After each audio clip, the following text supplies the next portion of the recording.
Structuring Essays, Women in Literature, Safe Hands, Schofield on Shakespeare. We're gonna build a palace and we'll be so proud. A palace where the roar of the crowd will tell the world our palace will last forever.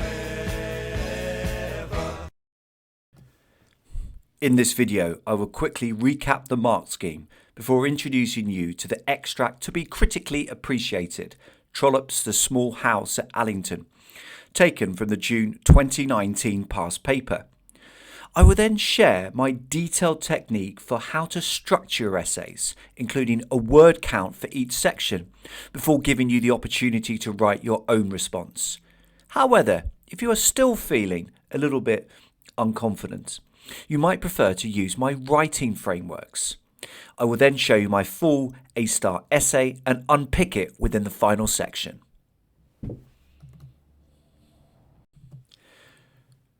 Be wary of taking the percentage allocations too literally. AO1, the quality of your argument and writing and your understanding of the extract will determine your level. If you demonstrate an excellent and consistently detailed understanding of the text and the question and produce a well-structured, coherent and detailed developed argument, you will be positioned within the bottom of level 6, say at 26 marks.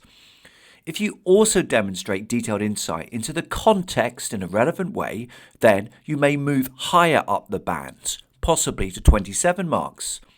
To get full marks, of course, you also need the well-developed and detailed insight into language, form and structure. The video will reference the unseen passage from June 2019, Adolphus Crosby whining about his new wife. I will show this extract on screen, but it will be easier if you download it for yourself. Let me show you how to do that. Go to the OCR website, find past papers and mark schemes. You want A-level English Literature H472/02. Within Documents, go down to 2019 June series and choose Question Paper, Comparative and Contextual Study.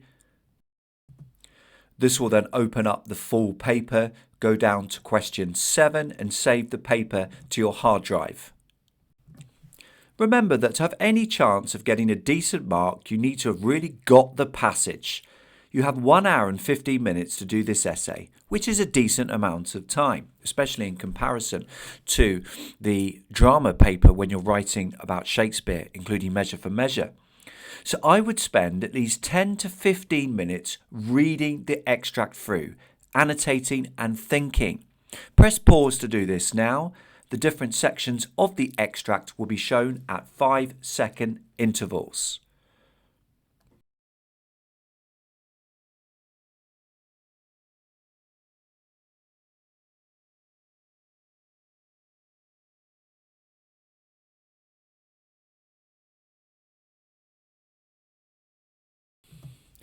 In my experience, very few pupils are genuinely good at annotating. What's the point in a few random circles and phrases underlined? Ensure that you also think about what you want to say about these phrases. By jotting down ideas in the margin, you are likely to phrase points even more beautifully within your actual essay. It isn't the first time that you have attempted to express these ideas. Press pause to read and mull over my annotations. How do they compare to yours?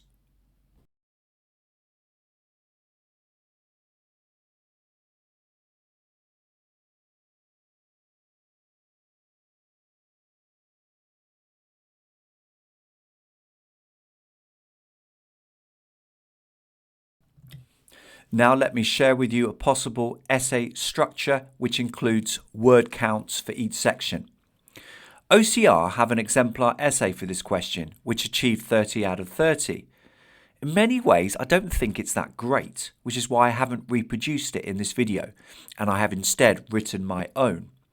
However, I did meticulously count the number of words in this essay, and it was 1,161, and it was a handwritten response. This seems about right. OCR seem to like their candidates to write a lot, both for GCSE and A-level. In the intro, confirm to the examiner that you have got the essence of the extract, summarise it and relate one of the ideas to themes in women and literature. Some of you may have seen this other recent video which categorises 60 contextual quotations into the groups shown on screen. It's incredibly useful. And so, within the intro, you might reference one of these broader ideas. Following the introduction, start with a specific point about one aspect of the extract at the beginning of your first main paragraph. Personally, I think this works much better than, for instance, sweeping broad statements such as this one shown on screen, which is taken from the exemplar candidate essay that I referenced. Additionally, a prominent theme is gender. Of course you're going to talk about gender, but why not make a specific point about the presentation of gender in the extract before discussing how this reflects contemporary concerns, presentations of gender more broadly? Remember that this task is a critical appreciation, and so you must regularly probe details, and to do this you need regular, embedded, relevant quotations. You must explore the detail of quotations. After all, AO2 is in theory the most important assessment objective.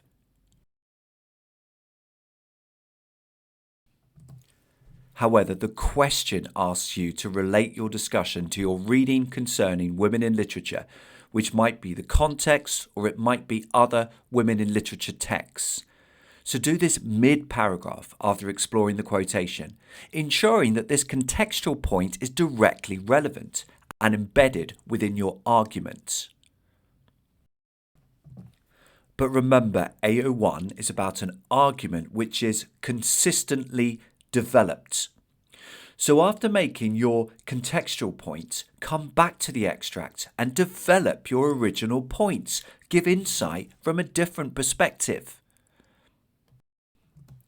Then embed another quotation. Before exploring the language of that quotation in detail, job done for a main paragraph. I would suggest 3 large chunky paragraphs loosely following this structure, with each paragraph around 300 words. So the main body of your essay should be around 900 words. In your final paragraph, don't just regurgitate a previous point, but make one final punchy point about the extracts before concluding with a relevant, ideally dramatic, contextual quotation. Now that you have annotated your extracts, seen my annotations, and seen my suggested structure, you may feel that you are in a position to write a wonderful essay. If you'd like to have a go at this now, that's fine. Alternatively, you may prefer to keep watching, as I'm now going to give you some structured paragraphs in which I give you the opening point. Press pause to make your mind up.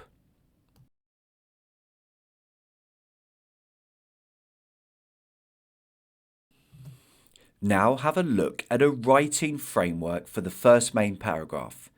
I've given you the topic sentence. Why not have a go now at writing the rest of the paragraph using the coloured notes? Press pause if you would like to do this.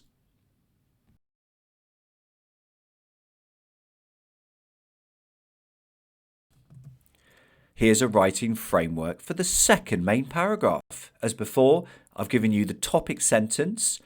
Would you like to have a go at writing the rest of the paragraph using the coloured notes? Why not? Press pause to do this now.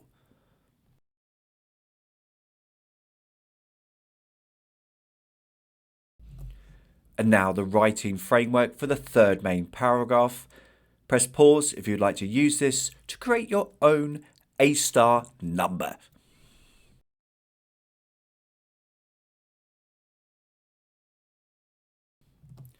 Time to talk you through my full A-star essay.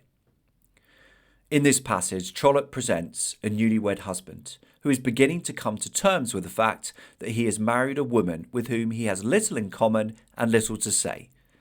Given that his new wife is known as the Lady Alexandrina, the reader is likely to assume that the marriage was made in order to advance or consolidate social position, something commonplace in the middle and upper classes in the 19th century. The first paragraph of the extract references the couple's courtship, in which Adolphus recalls that he had danced with her frequently and been left with her for a few minutes between the figures. In other words, his courtship took place within the public sphere, including at society balls, and the couple had very little time together to get to know each other properly, just a few minutes in between the dances and a moment at Courcy Castle to tell her that he was willing to marry her. Both time spans are incredibly brief, but reflect the far more rigid rules surrounding interactions between men and women of the upper classes in the 19th century. For instance, in Jane Austen's time, men and women were prevented from using each other's Christian names, corresponding privately, and being in carriages alone together, unless they were engaged, hence Eleanor's consternation at Marianne's behaviour with Willoughby in Sense and Sensibility. Such prohibitions were intended to protect the woman's honour, but also had the unintended consequence of the man having to make a decision about proposing marriage, having had comparatively little time alone with her. This is very much the case within this extract, in which the language also indicates Adolphus's restraint and slight unease with his new wife. The phrase, he was willing to marry her, seems overly formal, and hardly gives the impression of wholehearted enthusiasm, whilst the fact that he was previously engaged to Lillian Dale also suggests that this marriage may be one to satisfy social conventions rather than personal inclination.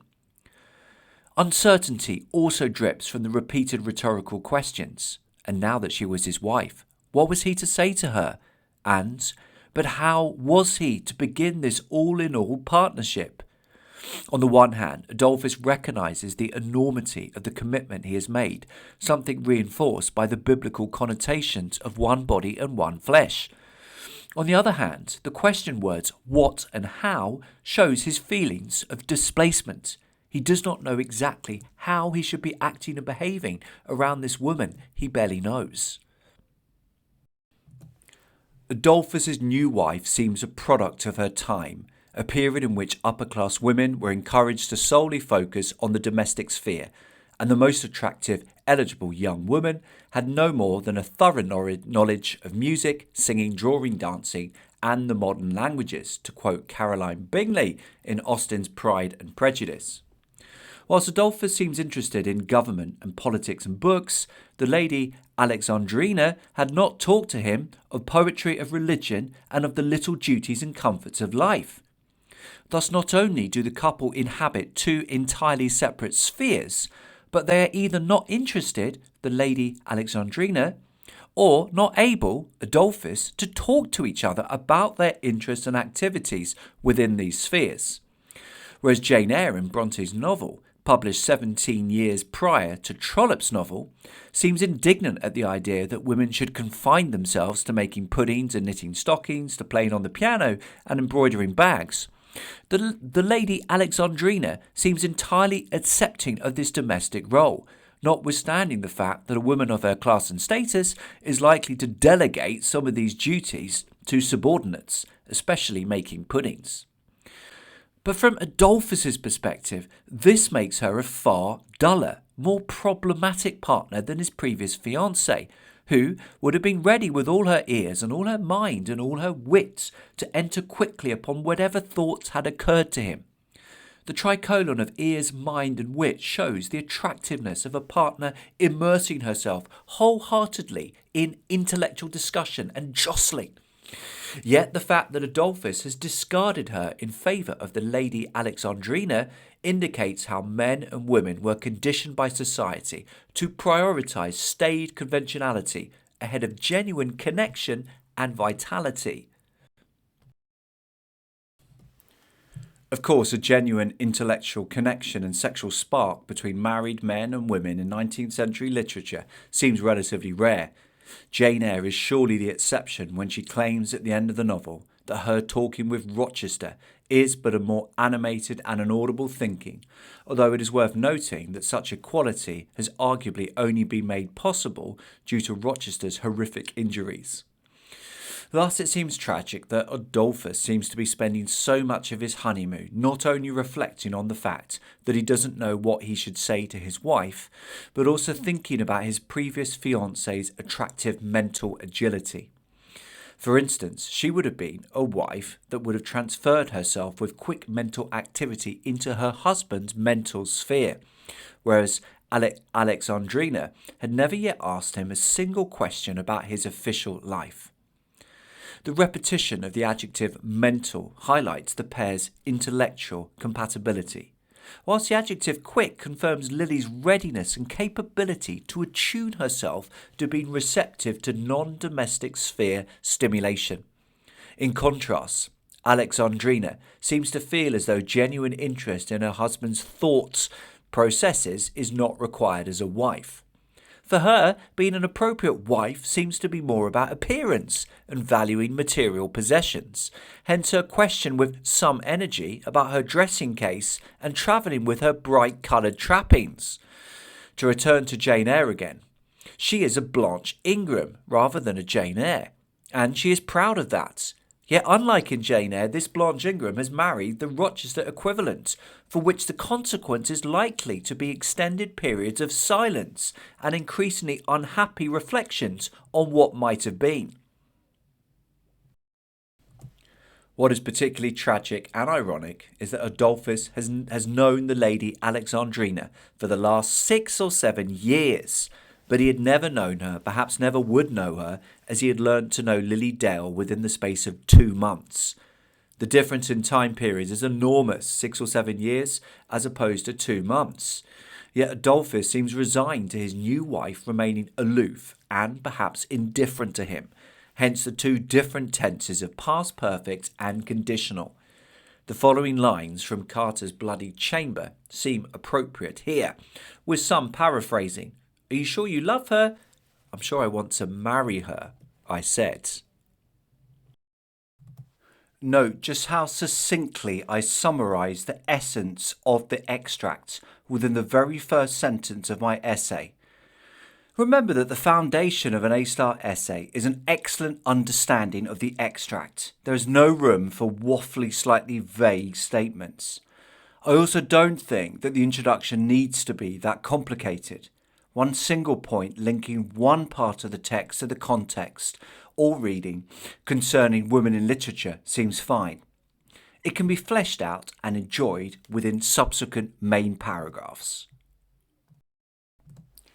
Note how the contextual points I use are directly, not sort of, relevant. The extract makes it clear that Adolphus Crosby has had very little time alone with the lady Alexandrina during their courtship, so I point out how this reflects the more rigid rules surrounding interactions between unmarried men and women of the upper classes in the 19th century. Note the level of detail I go into.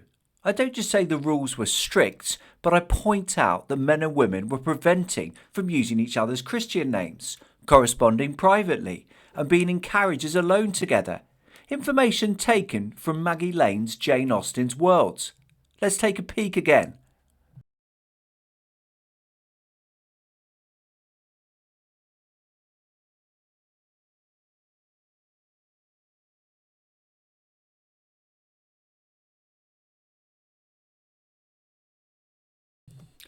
As well as referencing the context AO3, I also include a relevant reference to a woman in literature text, Sense and Sensibility. Note that this is within brackets. You don't necessarily need to spend ages going into detail with these references, particularly if using briefer, pertinent references means that you can include more of them within the essay as a whole. But I don't just drop in the contextual reference, I develop the idea further and link it back to my argument. Because men and women had these very strict rules to follow, it meant that many men had to propose without actually knowing the woman that well, as is the case with Adolphus. Notice the argumentative thread which runs throughout this paragraph. First, I say that the Lady Alexandrina is a product of her time. Then I unpick what that means by incorporating a relevant quotation from Pride and Prejudice. Then I talk about the effect of Lady Alexandrina being a product of her time. It means that she inhabits a separate sphere to her husband, which means that they're unlikely to have that much to say to each other. I then develop ideas further by saying that Lady Alexandrina seems entirely accepting of this domestic position. I include another reference to a different women in literature text, but clarify it by pointing out that due to the Lady Alexandrina's higher class, her domesticity will invariably be slightly different to the kind of domesticity Jane Eyre is referring to in Bronte's novel. I then return to develop my argument further by pointing out that a consequence of this staid domesticity is that Adolphus is more likely to spend longer thinking about his previous fiancée, who was attractively able to operate outside the domestic sphere. Remember the importance of ensuring your analysis of language is well developed and consistently detailed. I use technical terminology when I refer to the tricolon of ears, mind and wit and explore the effect of this and what it reveals about Adolphus's attitude towards Lily. In my third main paragraph, note that I deviate slightly from my suggested paragraph structure and begin with a contextual point. Of course, a genuine intellectual connection and sexual spark between married men and women in 19th century literature seems relatively rare. So here, this part of the paragraph uses the tweet suggested structure shown on screen now, and of course that's fine. Once you've nailed the principles of demonstrating a wonderfully detailed understanding of the text, embedding quotations, unpicking these quotations, and linking points to both the context and other women in literature texts, then it's fine to alter this structure occasionally. And indeed, candidates achieving 30 out of 30 are unlikely to sound like formulaic robots with every single main paragraph written in the same way. I don't really see the point of repeating one of your main points verbatim within your final paragraph. However, I do think this final paragraph needs to sound punchy and complete. Thus, this shorter paragraph includes one additional point. And there's accompanying insight into the language. Before I end with a dramatic quotation from a far more modern text, which confirms it is not just in the 19th century when men and women decide to marry each other for reasons other than love. Oh, hello there. This has been a Schofield on Shakespeare production, improving your